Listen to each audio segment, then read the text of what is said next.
Hello, everyone. My name is Melissa Toth. I know that you've heard that I'm pretty much behind a lot of the written part of this challenge, but you haven't seen my face much. So, hi, I'm Melissa. Thank you so much for participating so far in our challenges. It's been so fun. But today we're going to talk specifically about the calendar. Okay, my calendar has been a huge part of my organization and success of my business. Without a good calendar, we can't keep up with parties. Okay, so I want to give you some tips on organizing your calendar. First tip, get a calendar if you don't have one. I kind of like pretty things, so flowers. So this is my calendar or planner, I guess. You might prefer digital, Google Calendar, or whatever. Do what works for you. Um, and here's how I suggest using your calendar, okay? So just know that this business is flexible. We can be flexible. We can control when we work, but we have to take control of it, and this will help us. So let's talk about it. Here are my first suggestions. First, I suggest setting your priorities first. What is most important to you? To me, my faith is most important to me. So I have something every Wednesday night. We have a Bible study every Wednesday night. That goes on my calendar first. I do not plan parties on Wednesday nights. That is important to me. Next thing, me time. That is important. If you don't take care of yourself, you are not able to take care of your family or your business or your work or anything. So fit in exercise, fit in rest. Put that on your calendar. For me, exercise is usually early in the morning. I'm not very good at it, but that's when I do my exercise. I get up early before my kids get up. I have two kids, if you did not know that. So that's when I do that. Next is your family commitments and time with your family. So if you're married, put a date night on your calendar. If we all of a sudden fill up our calendar and we don't have time for our spouse, that's a big deal. Your kids, put your kids' activities on the calendar.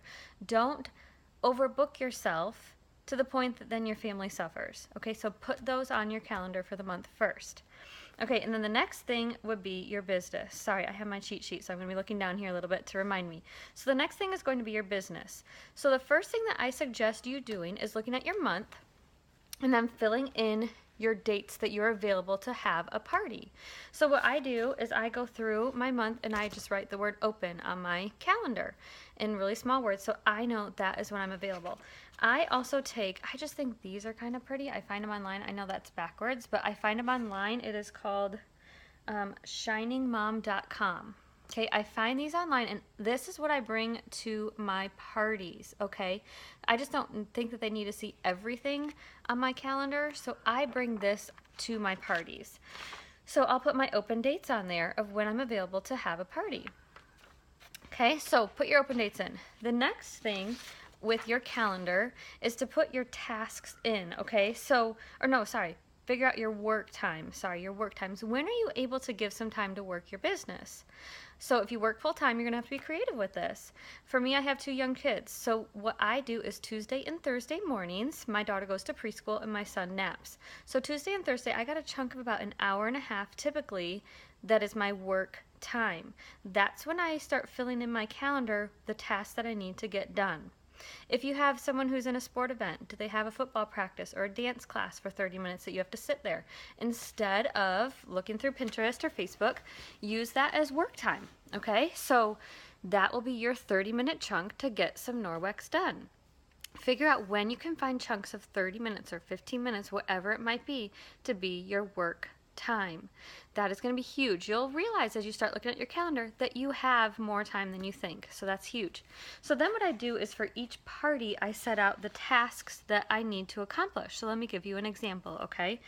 So the first thing I'm going to do is I mark my party. So let's say the party is October 28th, Danielle's party. Okay? So then what I'm going to do is I'm going to mark 3 weeks back from October 28th. And I'm going to put a little mark on my calendar and say 3-week check-in with Danielle. And this is all hostess coaching. So for the 3-week check-in, it's recommended to do a phone call. I don't always do that, but just check in. Hey, Danielle, have you sent your invitations out yet? I'm so excited for you. Here are some tips. I set up your Facebook event, blah, blah, blah. Just kind of get her ready and thinking about the party.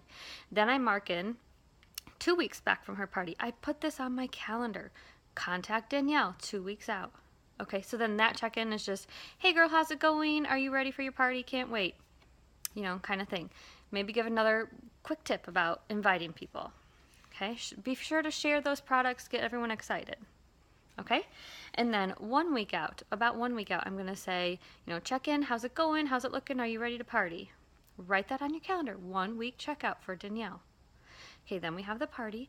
Then after the party in your calendar, put something like, for me, I try and do a 2-week follow-up and a 2-month follow-up. So I put that on my calendar. I put it on one of those Tuesday or Thursday time slots that I have available. 2-week follow-up with Danielle's customers. Or I just do 2-week checkup, 2-month checkup. Okay, that's what I put in my calendar. So put your tasks in. I'll tell you what, once you start doing that, you no longer feel like you have to remember everything. You put it on paper and it's not all having to be in your head. So let me just kind of give you a quick view of like what my calendar looks like. And I'm not perfect at it. I'm still learning how to do it. But let me pull this up for you real quick. Okay, so here, if you can see, this is just my kind of overall. And then here's where I put some of my tasks in that I want to get done for the day during those times that I know, those Tuesdays and Thursdays that I have time to work. Okay, so I put those tasks down so that I know when to get that done. Okay, I know this video was kind of long. There's a lot to fill in here. But here is what I am going to challenge you today for our booking challenge. The booking challenge for today is to work on your calendar and post a picture below. So it could just be, filling in your calendar with the open party dates that you have, or fill in your calendar with the work times that you have. Fill in something on your calendar and post a picture below. I hope that helps, and have a great day.